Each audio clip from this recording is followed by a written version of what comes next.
Okay, let's get to a bright spot. I'm doing all right, getting good grades. The future's so bright. I gotta wear shades. I learned a new term today. You want to hear it? Sure. Zuckerbucks.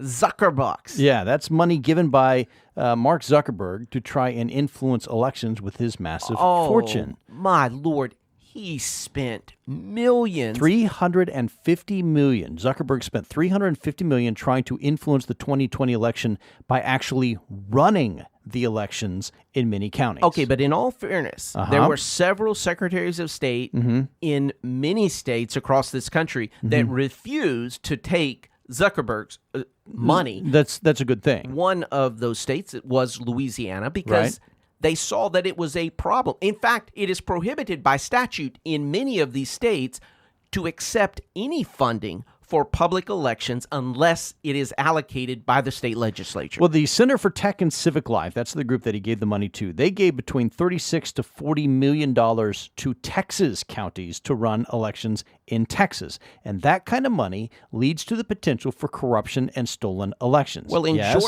Georgia, it funded these drop-off boxes. In Atlanta, which probably, if those votes were legitimate, probably swung the election for Joe Biden. Now, you may say, well, what's wrong with drop-off boxes? Well, they're unsupervised. Well, not only are they unsupervised, they were not placed in every community. True. They were only placed in certain precincts, in certain counties. And the same type of thing was happening in Texas where they were putting in efforts, like 24-hour voting was only happening in districts that Sheila Jackson Lee knew she was going to win.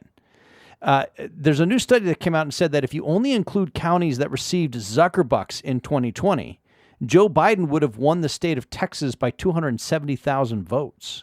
In fact, several of the counties that received Zuckerbucks did flip. They had voted for Trump in 2016, and they flipped to Biden in 2020. Now, are you ready for a bright spot? States are catching on and are outlawing Zuckerbucks. For example, not just Zuckerbucks, but any outside funding of their elections whatsoever. Of their election processes. For example, Texas just passed a new law that limits individual contributions to election administration to just $1,000 per person. Governor Abbott, he tweeted, "I just signed a law banning Zuckerbucks in Texas. It bans private groups like the one supported by Zuckerberg from spending millions to administer elections like Zuckerberg and others did in Texas. This is a government function not to be messed with by election influencers."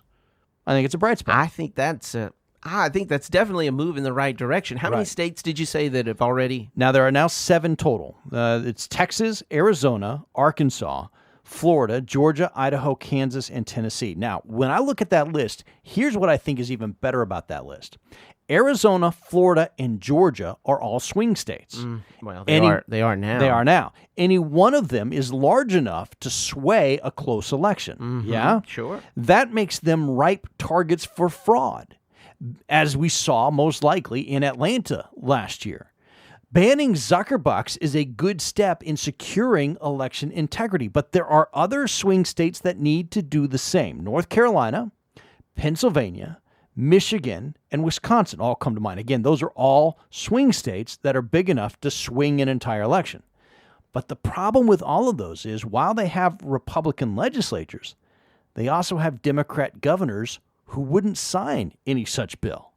Why would you?